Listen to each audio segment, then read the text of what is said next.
Thank you very much. Great to be here today. Hope everybody's doing well on this Thursday of America's greatest homecoming, the 100th. Really exciting time. Graduates of the College of Arts and Sciences, for which I'm the dean, we are having an event tomorrow, 5 to 7 p.m. on the back patio of the Social Sciences and Humanities Building, formerly Murray Hall. Feel free to come on down and visit. Today, we are fortunate to have two powerhouse speakers with servants' hearts who are going to brief us on the ambitious Afghan Refugees Resettlement Project happening in Stillwater. First up, we'll hear from Colonel Michael FitzGerald, who retired from the Army after a distinguished career that included managing massive networks of translators for the U.S. military, most recently at the Pentagon. His wife, who we met before, is an OSU grad, and from what I've read, like all good OSU grads, wanted to return to Stillwater upon retirement. Lucky for us, Mike agreed to come along. And also lucky for us, Mike decided to stay active in serving the public and active in community engagement. He's been serving for 2 years as the operations manager for Catholic Charities of Eastern Oklahoma. Our second speaker after the colonel will be my colleague, my dean colleague, Dr. Randy Kluver. To my left here, Dr. Kluver serves as the Dean of the School of Global Studies and Partnerships for Oklahoma State University. And he's also the Associate Provost for the entire university on international affairs. He grew up in Western Oklahoma, earned his PhD at the University of Southern California, and held prior faculty administrative positions at Oklahoma City University and Texas A&M. He also lived overseas in Asia for many years. And without further ado, Colonel FitzGerald, I believe, is going to speak first.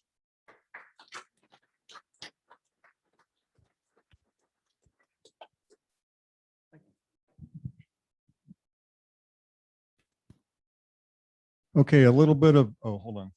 I've been given instructions. Got it. Okay, this is my piece of the cultural, what do we call it? Cultural orientation. That's it. So you already know this, so I'm not going to start there. So pass this around. This is Afghanistan currency, and you'll look on it, and it's actually, in English, it says Afghani. And that's why we call the people from Afghanistan Afghans. Now, we're used to calling Iraqis, Iraqis, and that's fine. But Afghans take offense when you call them Afghanis because that's their money. And so I thought I'd bring a show and tell. I got a nod. That's cool. Okay, so let me start with, I'm allowed to do a shameless plug because 4 years ago when they tried to bring Catholic Charities on, they said, we only want to do this within the local church until we actually have some bona fides. Well, I went back this week and said, I think we have bona fides, what we're doing here and the community involvement. I'm allowed to tell them how we basically raise money. So here's the shameless plug for just 1 minute. On your tables, you'll have a Catholic Charities flyer. And in there, basically, this is how Catholic Charities is funded. So anything brought in Stillwater stays in Stillwater, and we actually have a separate fund that it will go to. And that's something that I'm in charge of. So that's the address it can go to on the back of it. So there's your shameless plug. And what that does is that funds me. And up until 2 weeks ago, I was part-time, 20 hours a week. And I was responsible for GED prep and testing, and then English as a second language. And all of a sudden they said, hey, you're going full-time. No, I'm not. Yeah, you are. What? What's going on? Oh, Afghans. Who? What Afghans? You know, I don't watch the news. Okay, so anyway. So that's going on. And lo and behold, I now have a staff. I have, thank God for Larry Holbrook, who's our lead volunteer. And I had the common sense when Larry told me his background with, he actually built the St. Francis Xavier, well, he was in charge of building the St. Francis Xavier campus. I said, you're the guy. So I had the common sense to ask Larry to help.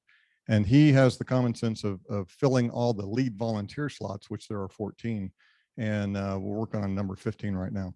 So anyway, that's where we're at. What's going on is 200, forget about that. We're going to go with, for Stillwater, we're going to have 160 Afghans. That'll be about 40 families that will be coming here. It's not going to be all at rush. I control the flow. They're all currently in Tulsa. They're warm, they're dry, they're living in hotel rooms. until I say we're green across the board, we can bring the first 2 families. That was scheduled for next week. I pushed back and said, nope, I'm not green across the board. I need a little more time because I want to give Stillwater Public Schools a heads up so they can get the buses online, because there are already full buses that are coming out of the OSU campus that I just found out about. So anyway, so we're in control of a lot of this, and that's really good news for us.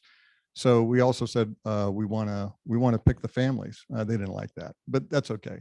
We're in discussion. But this will be a great thing for us.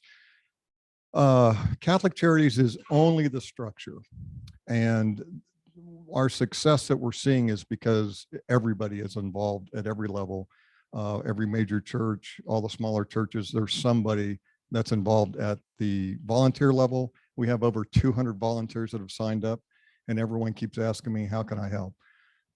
Well, we got enough volunteers. So the other thing is going to be money. And the thing that we're focusing on right now is these $50 gift cards that people are donating. And this is what will get the family things that they need at Walmart or the Himalayan grocery store, because we only have so much government money that can go to them, and then it's on the community. So our job is to get them into Stillwater, resettled, trained in English as a second language, and then trained on a job and get them off the government money as soon as possible. So we're not going to rush anything, but that's what we're doing. So that's the one over the world, and we will get 40 families, and I think we'll get the last families probably in February or March. So it's something that will just control the flow all the way across. And with that, we'll take questions at the end, but with that, I'll turn this over to Dean Kluver. And he's got cool slides for you. Thanks, Mike. Okay. I am Randy Kluver. Been at Stillwater for about 4 years now, and this has been one of the more exciting moments of my time in Stillwater. And to give you a little bit of background, when all of this, when you all probably watched on the news when Kabul fell and when the Afghan government fell, we were hearing from a lot of folks across campus. I'm going to just tell me if you can't hear. I'd rather not hold this.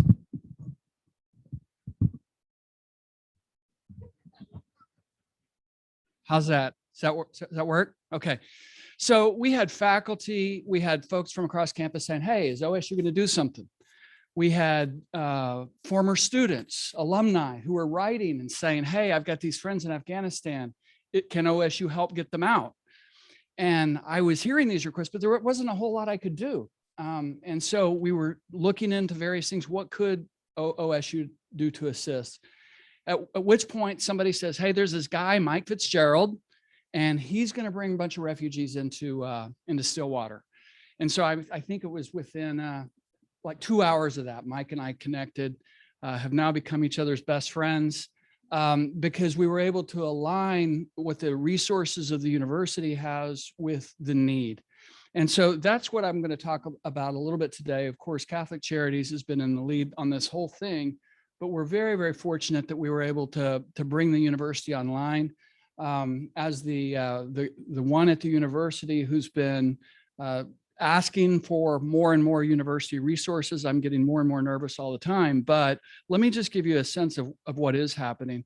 But one of the things I really want to stress with you today is that I hope we as a community understand that this process that's happening now is actually going to be a huge blessing for our city.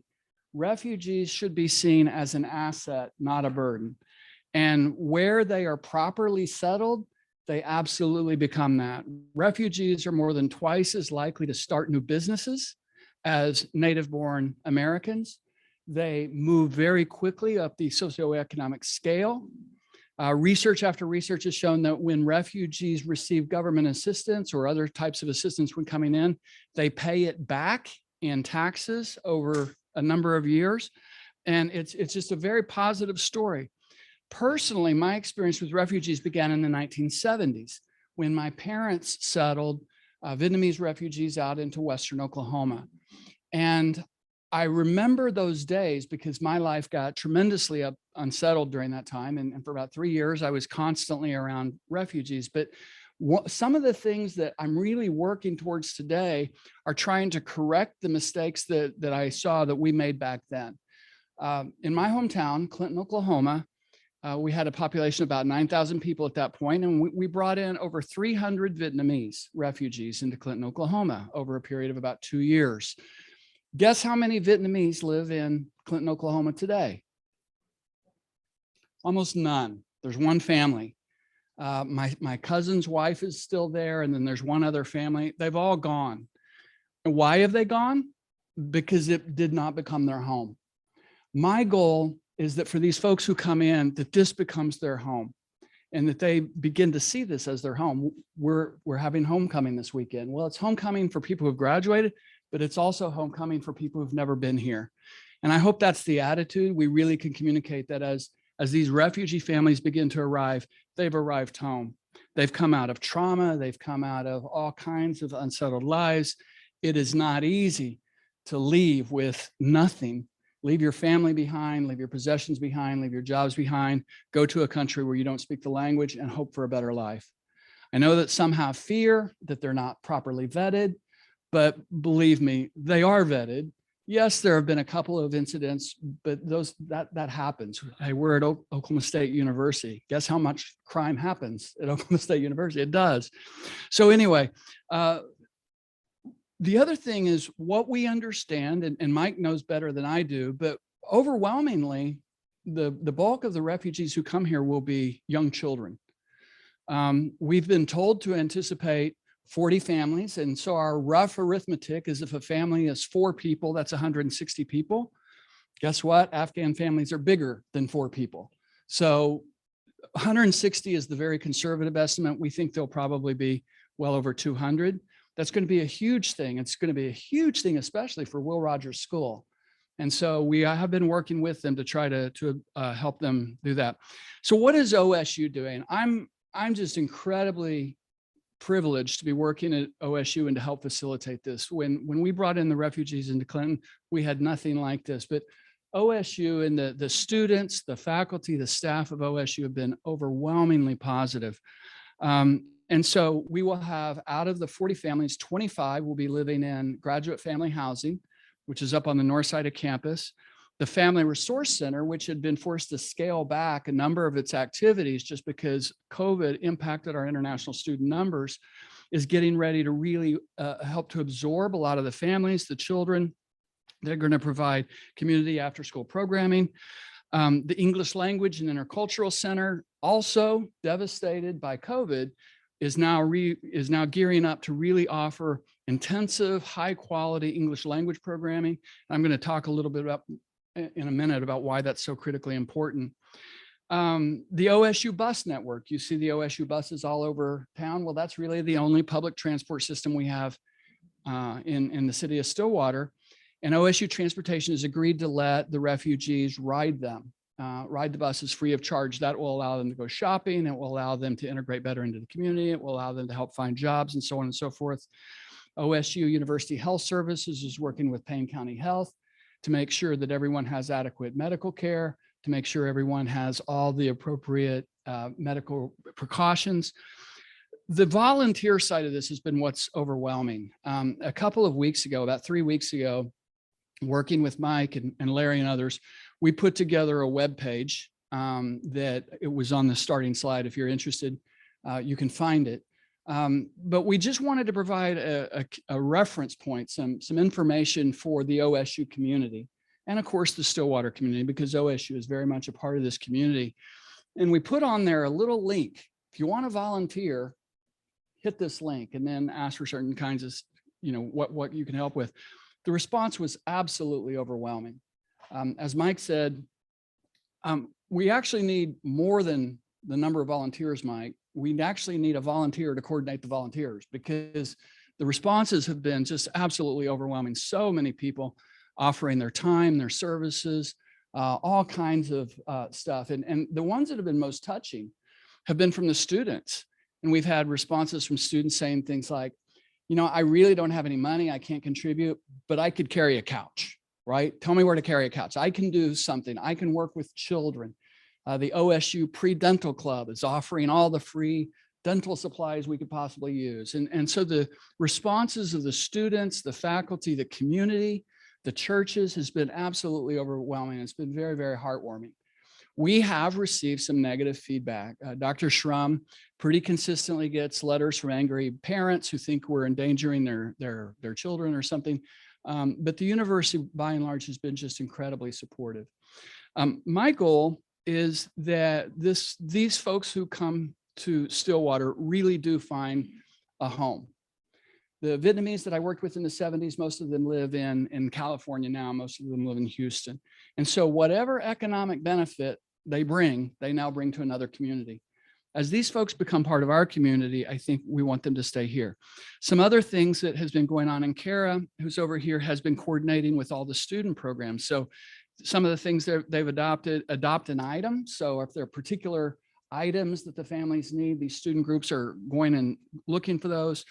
Most of the translation work is being done by OSU students, primarily Iranian students who are studying at OSU. Offers of childcare, laptops, blankets. There's one group that's trying to make a blanket for every family, right? Yeah. Our international students are working with us to make sure the accommodations are up to speed and make sure that we have exactly what everybody needs, and so on. I want to talk just briefly about the importance of English language. This is just a critically important effort, I think. When we were working with refugees in the 70s, we had just a couple of part-time people who would come over on Sunday afternoons and help us to teach English to over 300 people. It didn't go very far. And so as a result, it was very hard for the community members to become part of it. Now, there was another thing, because I was growing up in Western Oklahoma at this time, and those of you who were in Oklahoma at the time might remember that when the refugees hit in 1975, from about 1980 to about 1985, the valedictorians of every high school in Oklahoma had a Vietnamese name, right? Because they came over with a huge desire for education. And so they worked hard, and for a number of years, nobody else could compete because they were working so hard. And so I really want to have the same kind of impact. So in English language proficiency, number one, contributes to employability. If you've got sufficient English skills, you're twice as likely to be employed within several months as you are without adequate language skills. Moreover, it adds to community integration. It really makes a difference. Can you go to a social group? Can you go to a store and make your way? Can you find friends among that community? Without English language skills, that's critically important. It adds to holistic family well-being. So as a family, the children will learn English. They'll be in school, they will learn English. But as the family learns it together, they together begin to experience the community in different ways. Particularly when they're older refugees, if they're left out of the new language, they never feel a part of it. And then finally, the children's academic success is so critical. And so this is why right now that we've solved most of the housing, I think we've got all of our housing, right, Mike? All the housing is done. So what I'm really focusing on is this English language programming. The next steps for OSU, number one, we've had so many people say, yeah, we've got huge gaps in our workforce. Let's find people who can help us to start to fulfill those gaps. We're making sure the families are connected. I'll just tell you one story out of a refugee out of Oklahoma City. My brother is working with a family in Oklahoma City, and this family, in the chaos and confusion of trying to leave Kabul in mid-August, they had traveled to the airport with another family. And as they were trying to get through the gate, if you've read any of these stories about trying to get to the Kabul airport, just how chaotic that was, these two families got separated. But a 7-year-old girl, her family was left behind outside the gate. She made it through with the other family because she was holding onto the sleeve of the mother of this other family. So now you've got a 7-year-old girl living in Oklahoma City away from her family. Her family's still in Afghanistan, and she goes to bed every night crying over her family. And you can imagine how her mother feels, how her father feels, who are stuck back in Afghanistan. So communication is absolutely critical. Fortunately, they have been able to send word back to her family that she's safe, she's taken care of. But these are the kinds of issues that it's really important that folks have that internet access. It's important for really moving forward in society. So we're working with OSU IT to make sure all the families have access, ID cards. So far, we're going to be able to provide some ID cards, particularly for the families who live on campus, so that they do have access to that campus network. This is a long-term goal of mine. I would love to see scholarships emerge for these children. As these kids who come here, some 4, 5, 6, 7 years old, eventually they're going to get to college age. I want them to have no question where they go to school. It's Oklahoma State. And to sweeten the pot for them, I want to have scholarships set aside for them. I haven't talked with the OSU Foundation about this, by the way. So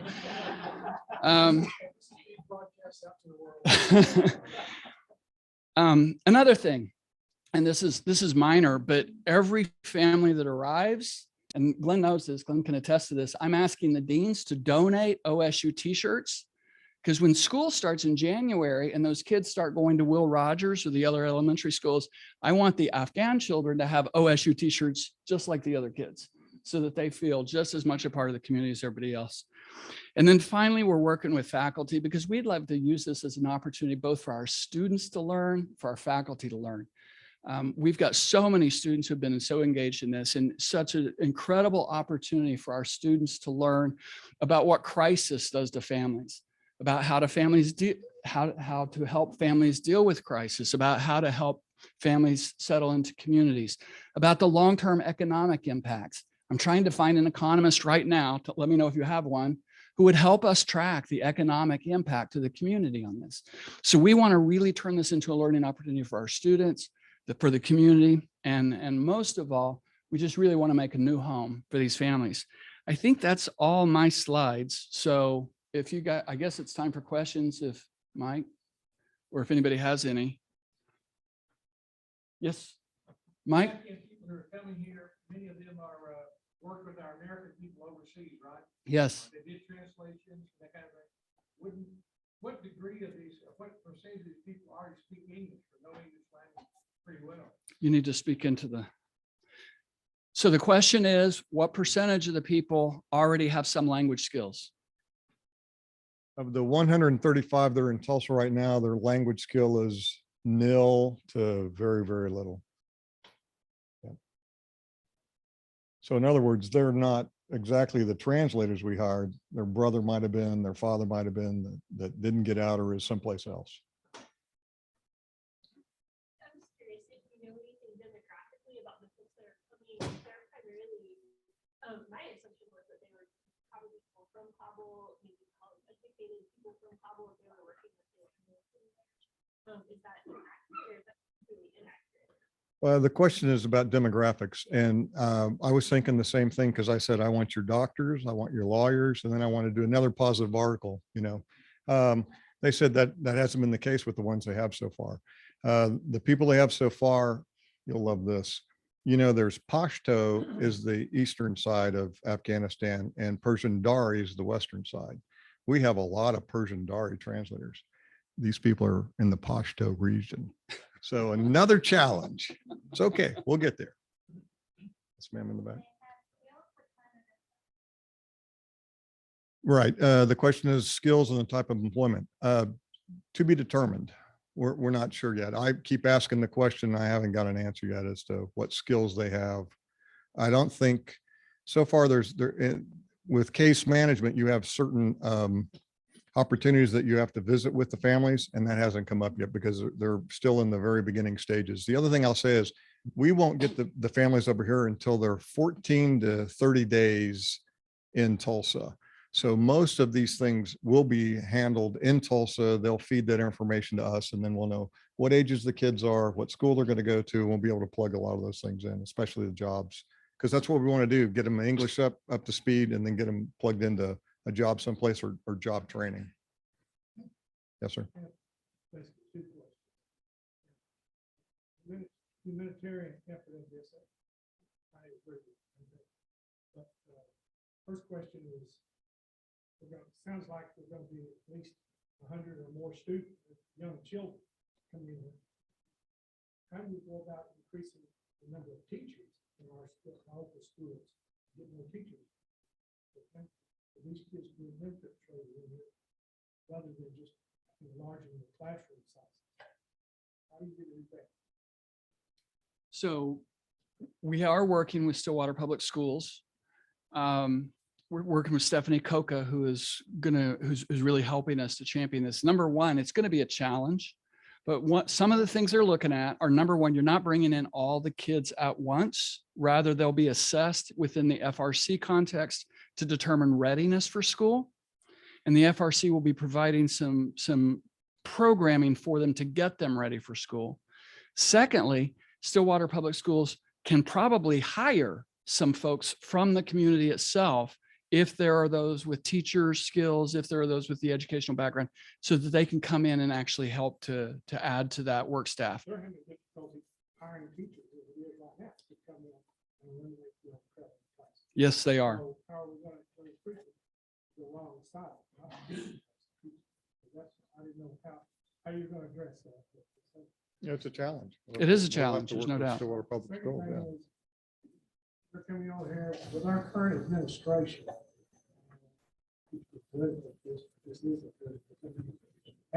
Have they been vaccinated for COVID, or will they be required to get vaccinated? Yes to both. They've been, and that's something we're working with Kelly Radar here with Payne County Health. And all those medical questions, when they hit the lily pads, which is the nice term for the military bases, they got the beginning steps of vaccinations. They received the first COVID vaccination, and probably while they're in Tulsa, they'll get the second COVID vaccination before they come to us. But whatever they're missing from Tulsa, we'll take care of here. And we've worked with OSU and you know, all the health people here in the area. They're all on board with this. So, yeah, good question. This side of the So room. if I could just follow up, thank you for your comment. This really is a challenge for the community. It's a small town taking on a lot, but we have the resources within it. We might not have the particular infrastructure right now, but we have the resources. And so again, thank you for reminding us this is a challenge. And I'm just very encouraged that the community has been willing to take on that challenge. We need a lot of volunteers, as you said, doing a lot of different things, but one of the most important services is family assistance. And why don't you talk about what that entails? Sure.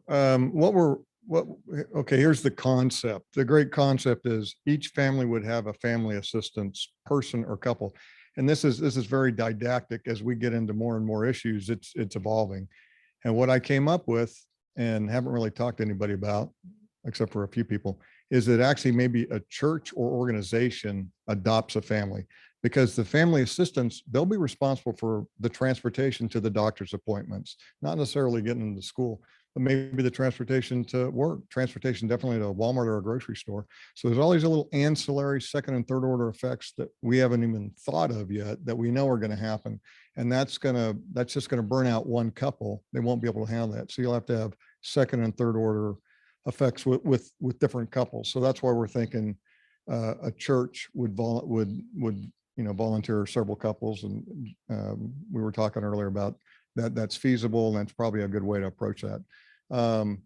So once again, the first families will come in, we'll test a lot of these things. We'll say, you know what, you were right, I was wrong. We're going to adapt, we'll change in a proficient military manner. Ooh. What reaction are you getting to the victim that you cannot proselytize? Well, mixed, but I came up with that, not realizing that was really kind of a tenet of Catholic Charities, because I'm still new. But I had just come from the mosque in a meeting, and they said, you know, don't proselytize, because we all have negative experiences with proselytation. Earn the right to talk. And I went, that's a great idea. Case in point, I have a family that comes to English as a second language every Thursday night. After months of coming, we've had them over to our house a couple times for a meal. And finally, they started asking questions about Christianity. That's the path I want to go on. We earn the right. And when they ask, we can answer the question, but we don't have to proselytize. So that, I mean, yeah, there were some people that want to get out there and proselytize right away. Well, you know, they don't know where they live, and you can't solicit on OSU campus. So good luck with that. I mean, but those that do want to proselytize, we have a resettlement program, and that's 90 days. And so, you know, by us proselytizing or telling people to proselytize, we put ourselves in danger with the State Department.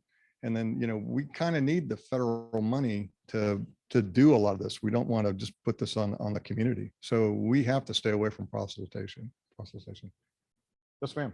Well, one of the advantages of Stillwater is that we have a mosque present in our town.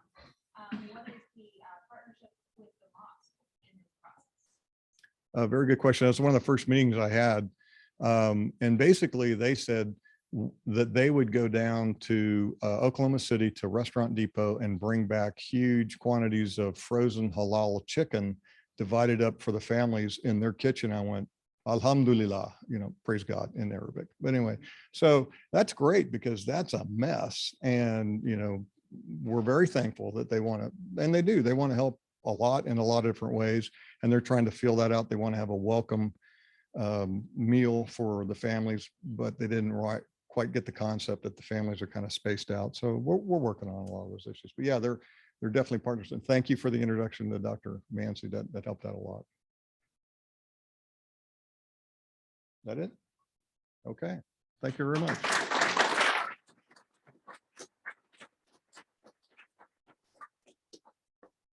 Okay, Mr. Kluver, Mr. FitzGerald, thank you so much for your presentation here today and for your important work on this project in our community. We thank you. Stillwater Frontier Rotary supports literacy, and so we'll be donating a book in your honor to the Stillwater Public Library. If there are any other